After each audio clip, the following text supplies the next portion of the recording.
বন্ধুরা, আমি চৈতালি ন্যাচারাল ভ্লগের পক্ষ থেকে সকল বন্ধুকে জানাই আমার আন্তরিক প্রীতি, শুভেচ্ছা এবং অভিনন্দন। বন্ধুরা, আজ আমি একটি অসাধারণ ভিডিও উপস্থাপন করতে চলেছি। সেটি হচ্ছে ঠাকুর শ্রী শ্রী রামকৃষ্ণ তাহার পূজা নিত্যই পাইতেন। শ্রী শ্রী মা ঠাকুরের পূজা কিভাবে করিতেন প্রত্যহ, শ্রী শ্রী মা ঠাকুরের নিত্য পূজা কিভাবে করিতেন সে সম্পর্কে আজকে আমি আলোচনা করব। বন্ধুরা, ভিডিওটা আপনারা সম্পূর্ণ দেখুন এবং শুনুন। আশা করি ঠাকুর শ্রী রামকৃষ্ণ এবং শ্রী শ্রী মায়ের সম্পর্কে অনেক কিছু কথা আপনারা জানতে পারবেন এবং শ্রী শ্রী মা ঠাকুরের কিভাবে পূজা করতেন সমস্ত বিষয়টা আমি এই ভিডিওতে বলবো। বন্ধুরা, ভিডিওটা আপনারা সম্পূর্ণ দেখুন, আশা করি আপনাদের ভালোই লাগবে। তাহলে শুনুন। ঠাকুর তাহার পূজা নিত্যই পাইতেন। শ্রী শ্রী মা ঠাকুরের পূজা নিত্য করতেন। এমনকি দূর দূরান্তরে যাইবার সময়ও ঠাকুরের ফটোখানি তাহার সহিত থাকিত এবং তিনি সময় করিয়া লইয়া উহা পূজা করিতেন। পূজাতে আড়ম্বর কিছুই ছিল না, কিন্তু ছিল আন্তরিকতা ও আত্মীয়তা বোধ। পূজাকালে মায়ের প্রত্যেক আচরণে মনে হইত তিনি যেন ঠাকুরকে সম্মুখে উপস্থিত দেখিয়া তাহার সহিত তদনুরূপে সপ্রেম ব্যবহার করিতেছেন। এই প্রেমই তাহার পূজাকে রূপ প্রদান করিত।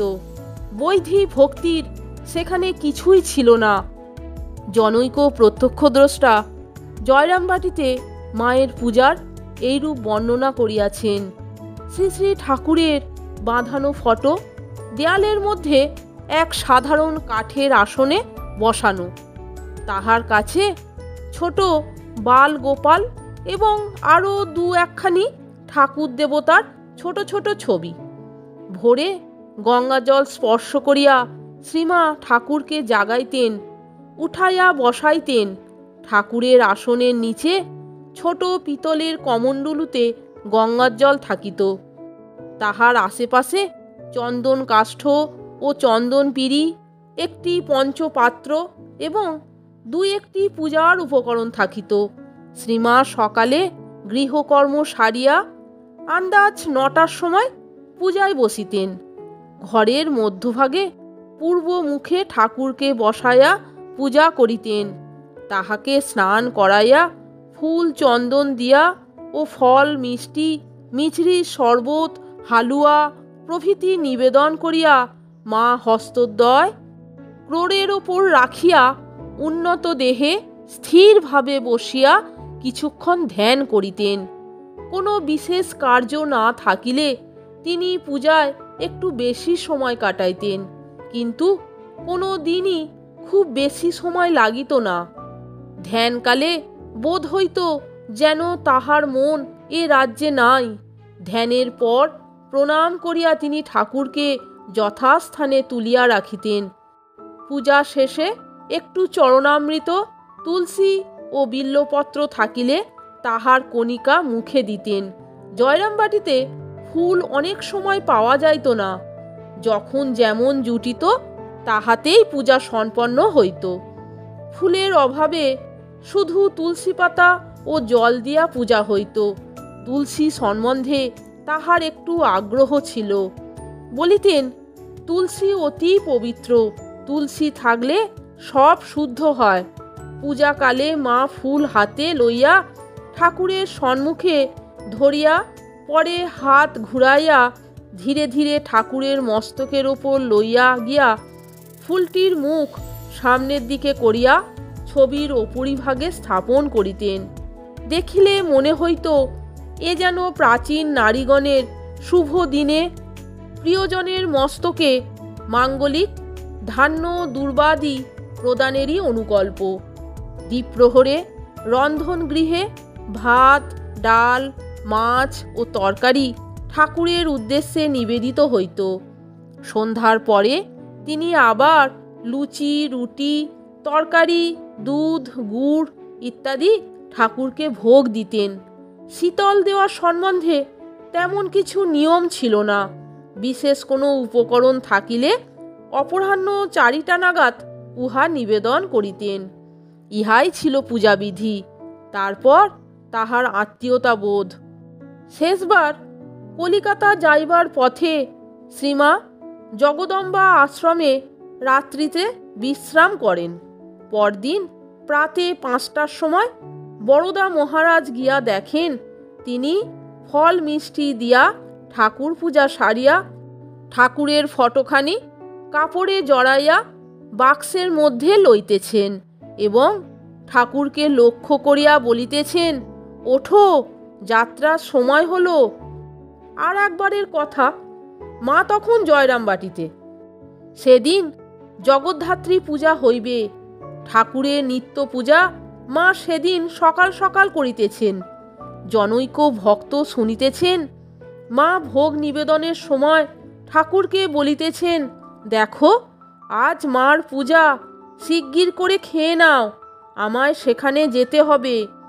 কলিকাতা হইতে শ্রীমায়ের দেশে যাইবার কথা হইয়াছে, কিন্তু একের পর অপরের অসুখ হওয়ায় ক্রমেই দেরি হইতেছে।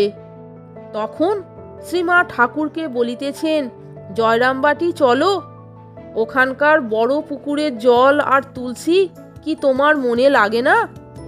ভোগ নিবেদনের পর মা দেখিতেন ঠাকুর সত্য সত্যই উহা গ্রহণ করিতেছেন। 1318 সালের ডাক্তার লালবিহারী সেন যখন জয়রামবাটি গিয়াছিলেন তখন তাহার অসুখ হয়। সে সময় মা তাহাকে একটু খিচুড়ি খাইতে দিয়া বলেন যে উহা খাইলে অপকার হইবে না, কারণ ঠাকুর স্বয়ং খাইয়াছেন। ডাক্তার প্রশ্ন করিলেন, ঠাকুরকে কি দেখতে পাওয়া যায়? মা উত্তর দিলেন, হ্যাঁ, আজকাল মাঝে মাঝে এসে খিচুড়ি আর ছানা খেতে চান।